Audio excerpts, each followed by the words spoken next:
Половина жителей республики уже приняла участие в переписи населения. Процесс подсчета граждан стартовал 2 недели назад, до завершения ровно столько же времени. А значит, у Комистата все шансы выполнить задачу максимум – зафиксировать каждого жителя Коми. К традиционным подомовым обходам в этом году добавился и новый способ – электронный. Пройти перепись населения теперь можно на портале госуслуг. Как новшество повлияло на статистику, какие ошибки чаще всего допускают при заполнении анкеты и вообще для чего все это нужно? Александра Головина подготовила сводку.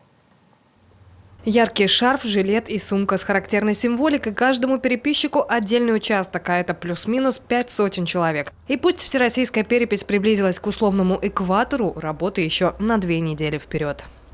Здравствуйте, перепись населения. Перепись населения – событие действительно редкое в истории современной России, 3-е по счету, но технически самое продвинутое. Респонденты впервые заполняют анкету онлайн. Добрый день.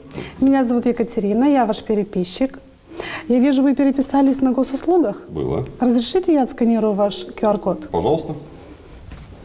Такой QR-код есть у каждого, кто принял участие в переписи на портале госуслуг. Андрей Цивунин на все вопросы об анкете, их 33, ответил за 10 минут. Дома вечером лежа на диване, и свое время сэкономил, и переписчика. Электронному способу отдает предпочтение каждый 4-й житель республики, принявший участие в переписи. Это действительно удобно, а еще и безопасно с точки зрения непростой эпидем-обстановки. Для того, чтобы государство понимало, где и кто живет, в каких количествах, и при распределении, опять же, тех же финансов понимало, куда что тратить.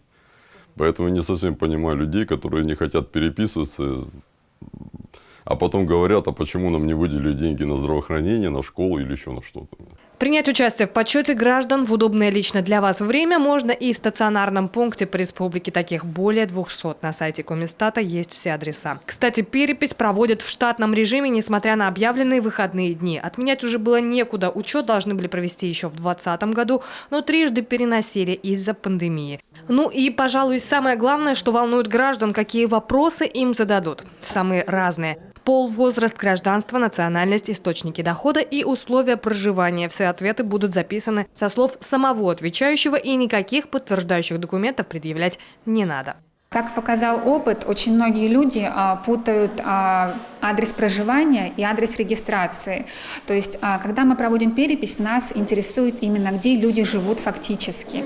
Прописку, регистрацию мы не спрашиваем. Если вот люди сейчас поймут, что переписались не по тому адресу, еще есть возможность зайти на свою страничку и исправить адрес и заново отправить данные в систему.